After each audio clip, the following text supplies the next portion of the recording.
Have you ever wondered how empires rise not just on swords and strategy, but on whispers of prophecy and divine right? In the 10th century, the sun-scorched lands of North Africa witnessed the birth of a revolutionary power, the Fatimid Empire.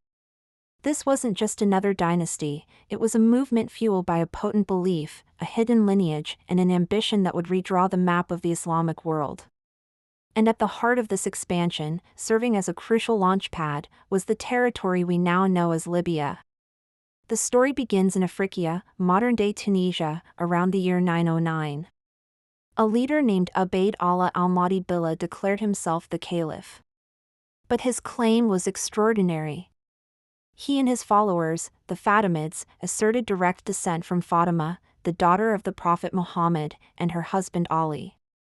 This was a direct challenge to the Sunni Abbasid Caliphate in Baghdad. For the Fatimids, who followed the Ismaili branch of Sharia Islam, the time had come for the rightful heirs of the Prophet to rule. They believed in a line of imams, spiritual and political successors to Muhammad, and that Ubayd Allah was the awaited Mahdi, the prophesied redeemer who would restore justice to the world. From their base in Africa, the Fatimids set their sights eastward. Their ultimate prize was Egypt, the jewel of the Abbasid territories, and beyond that, the entire heartland of the Islamic world. Libya, with its strategic coastal cities and its powerful Berber tribes, became the essential corridor for this grand ambition. But winning over Libya wasn't just a matter of military conquest. It was a battle for hearts and minds. The Fatimids dispatched missionaries, known as Da'is, throughout North Africa. These were not just preachers, they were skilled ideologues and political agents. They traveled among the Berber tribes, like the Kutama, who had a long history of resisting outside rule. The Fatimid message of a just leader from the Prophet's own family, who would overthrow a distant and corrupt caliphate, resonated deeply with many Berbers. They found in the Fatimid cause a vehicle for their own aspirations and grievances. The Kutama Berbers, in particular, became the backbone of the Fatimid military, a formidable force that would carry the green banner of the new caliphate across the desert. The initial years were a whirlwind of consolidation and expansion. The Fatimids established their first capital, Mahdia, on the Tunisian coast, a fortified city designed to project power and withstand attack. From here, they governed their growing realm and planned their next moves. Their control over the Libyan coast gave them command of vital trade routes, both maritime and trans-Saharan.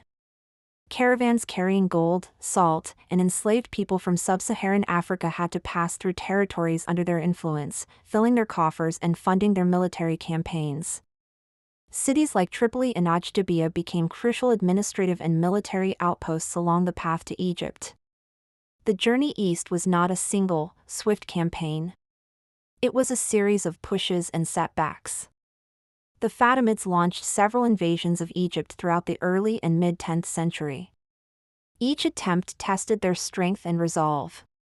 They faced resistance from the local rulers of Egypt and the ever-present threat of the Abbasids.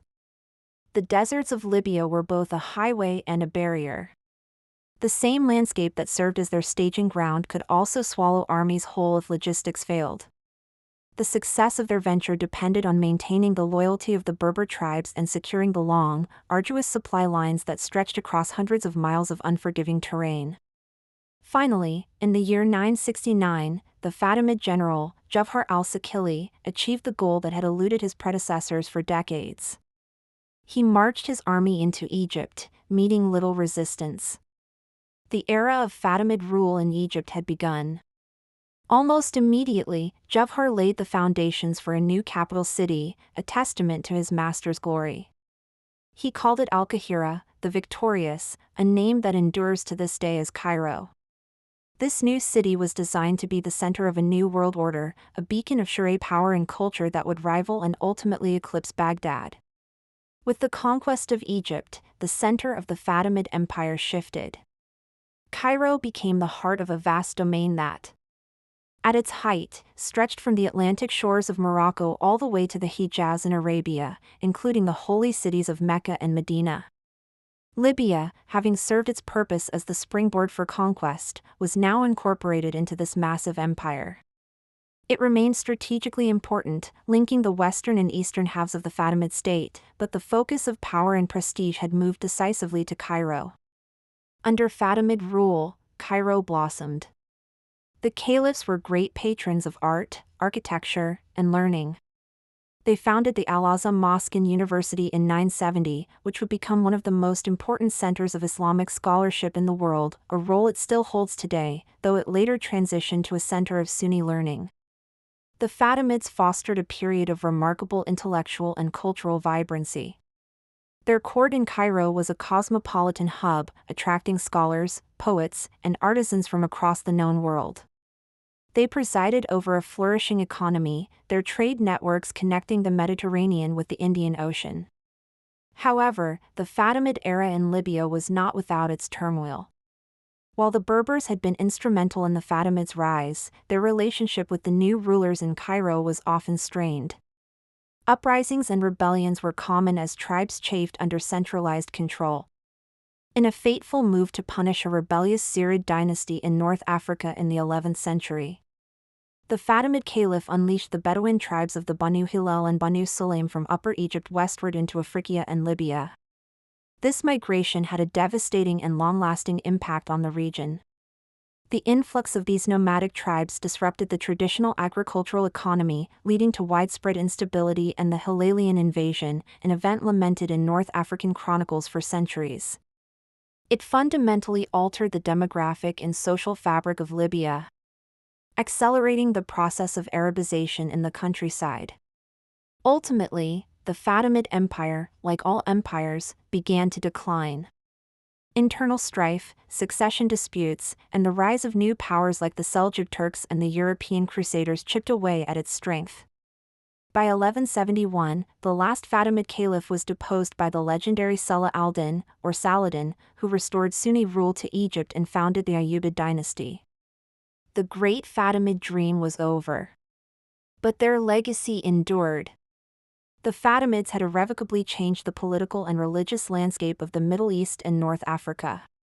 They established a powerful and long-lasting Shura caliphate that challenged the Sunni establishment for over 2 centuries. In Libya, their reign was a pivotal chapter, acting as the critical bridge that allowed a North African dynasty to conquer Egypt and build a world-class empire. The architectural marvels in Cairo, the intellectual legacy of Al-Azhar, and the complex social tapestry of modern North Africa all bear the imprint of the Fatimids. Their story is a powerful reminder of how faith, ambition, and the strategic importance of lands like Libya can combine to forge an empire and change the course of history. Thank you so much for joining me on this journey back in time. If you found this story fascinating, please hit that like button and subscribe for more deep dives into the empires that shaped our world. What part of the Fatimid story do you find most compelling? Let me know in the comments below.